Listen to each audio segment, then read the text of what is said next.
Hello, guys. I like cheese, and I like playing games.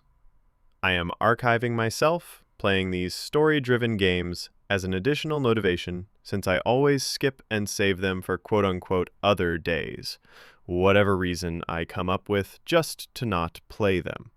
Also because I've been a sucker for live service games for so long that I didn't have the time to play all these great games through the years. Suikoden. Okay, full disclosure right off the bat. I am a fan of the series, and this series has my bias, so take everything I say with that in mind. Here's a bit of backstory. I know Suikoden from Suikoden 2 first. I had a friend before who also played the series, and we talked about it a lot, but I don't actually remember if I ever got to play Suikoden 1 back then or not. So coming into this remaster, it's either a replay or a first-time experience. And honestly, I'm not entirely sure which one it is. Either way, I'm quite excited to finally be playing something outside of Final Fantasy. Fresh start, new series, new world. Let's get into it. The setting and world. Suikoden 1's world feels noticeably small in scope, and I mean that in a good way actually. It's basically just one empire, one region, one political conflict. There's no world-ending threat, no ancient evil waking up to destroy everything, no cosmic catastrophe. It's just people, politics, and power struggles within a single nation. Every once in a while, that small-scale focus is a really good thing. Not every story needs to be about saving the entire world. Sometimes, a rebellion within one empire is enough, and Suikoden 1 commits to that premise. What I really liked about the world building is the 108 Stars of Destiny concept and the 27 True Runes system. The idea that there are these ancient, powerful runes scattered across the world that shape history and conflict. It gives the world depth and lore without needing to be overly complicated about it. It's elegant world building that hints at something much larger than what this one game covers. Story and narrative. This being the first game in the series, I think it being a simple rebellion and political conflict is completely fine. It doesn't need to be more than that. A straightforward, rise up against the corrupt empire story works as a foundation. The pacing was a bit too fast for my liking though. Events that should have more weight and breathing room just kind of happen and move on. You don't get enough time to sit with the consequences before the next plot point kicks in. It makes the whole game feel a bit short in scale, which makes sense since it's literally contained within one region. But overall, the pacing is fine. It's a first entry establishing the world and the systems. Not everything needs to be an epic saga from the start. The villain.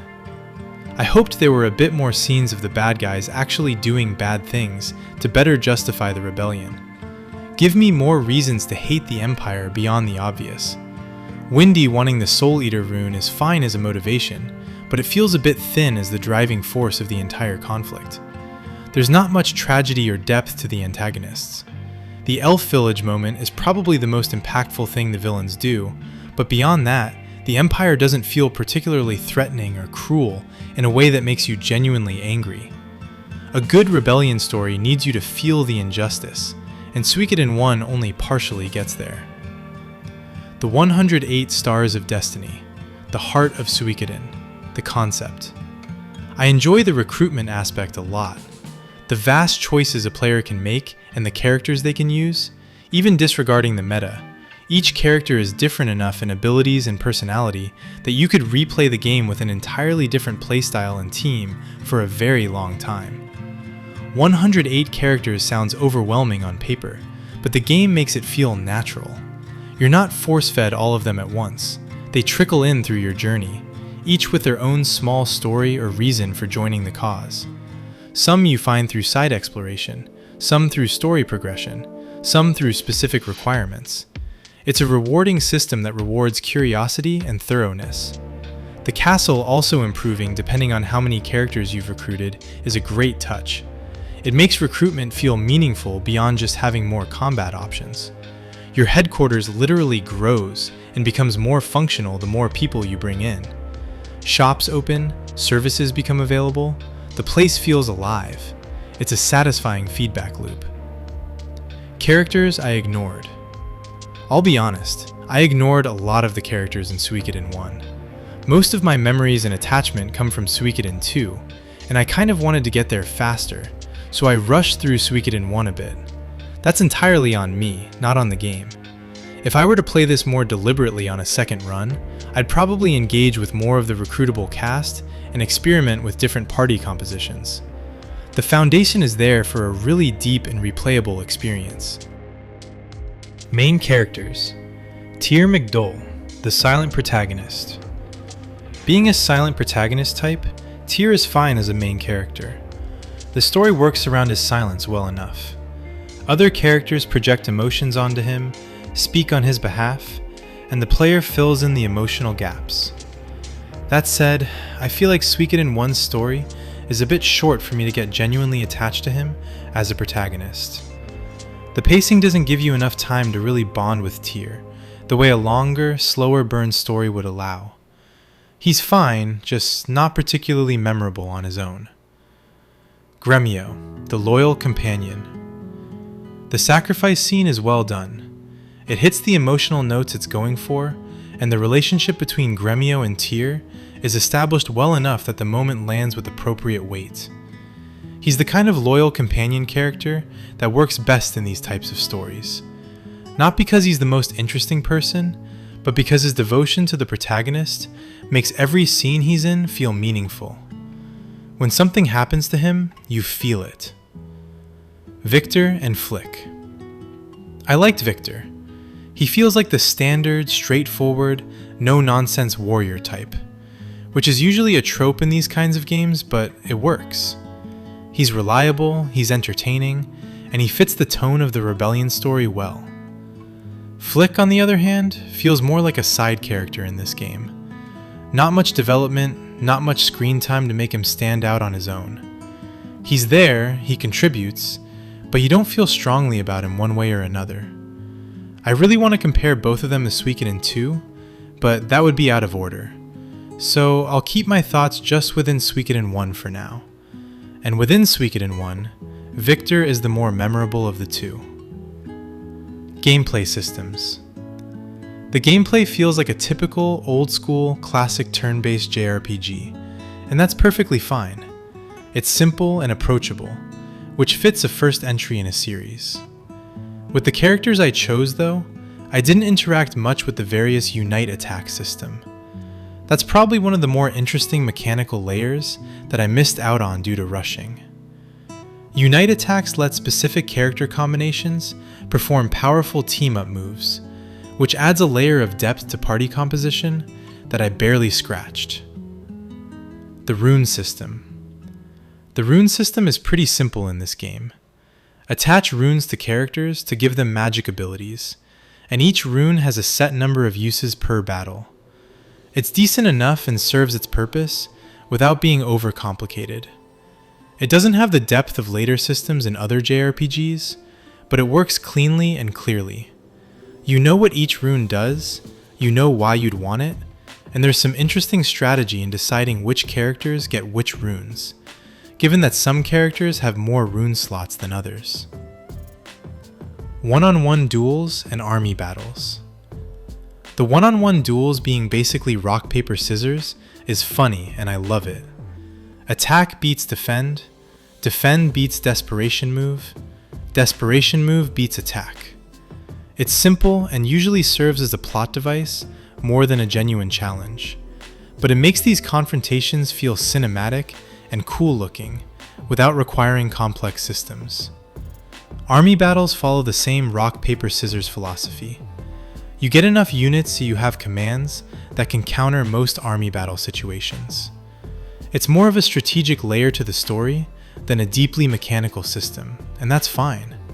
It adds variety to the experience without overstaying its welcome. Difficulty. I played on hard mode and it still felt a bit too easy. I didn't even grind much aside from the very beginning and some gambling for money, and it still felt comfortable throughout. The equipment system is also a bit too simple. Mostly just straight stat upgrades with no added effects like resistances or immunities to speak of, aside from a few pieces that increase speed, strength, or HP regen. It doesn't ask you to think too hard about gear choices, which contributes to the lower difficulty feel. That said, the simplicity isn't necessarily a bad thing for a first game in a series. It's accessible, it's clean, and it lets the story and recruitment systems take center stage without combat getting in the way. Presentation. Visuals.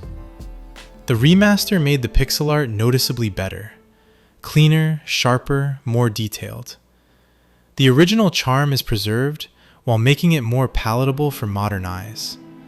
One nitpick though, I actually like the old font better. The new one is fine, but there's something about the original that felt more fitting for the aesthetic. Small complaint, but worth mentioning. Music. Oh yeah, music. One thing I really like is the music in this series. They feel classic and nostalgic for me. I still listen to the tracks every once in a while in the background while I'm doing work stuff. What worked and what didn't? What worked? The 108 stars recruitment system and the sense of building something. The castle growing and evolving with each new recruit. Small-scale political story that doesn't need to be world-ending to be interesting. 27. True runes concept adding depth to the world lore. Duel and army battle systems adding variety without overcomplicating things. Victor being a solid and entertaining party member. What didn't work? Story. Pacing too fast to get properly attached to characters and events. Villains lack enough presence to make the rebellion feel truly urgent. Difficulty too low even on hard mode. Equipment system too simple with mostly flat stat upgrades. Rushed through it personally, which is on me, but still affected the experience. Final thoughts. I still enjoyed Suikoden 1 regardless, though I really didn't explore much of the game due to wanting to get to Suikoden 2 faster. And honestly, I don't regret that. This first entry feels like exactly what it is, a solid foundation. A good first game of a series that establishes the world, the systems, and the tone without necessarily being the peak of what Suikoden can be. It's a solid game. Not the most emotionally impactful, not the deepest mechanically, but a clean and enjoyable JRPG with genuinely great ideas, especially the 108 stars concept and the castle building, that clearly set the stage for bigger and better things. I really hope the series could have continued to its entirety. There's something here that deserved to be fully realized across many more entries. But for now, on to Suikoden 2. I've played that game before, so I'm fairly knowledgeable about it, though it's really been a long time. I'm hoping my old opinions and enjoyments stay the same after playing it again. Let's see if it holds up.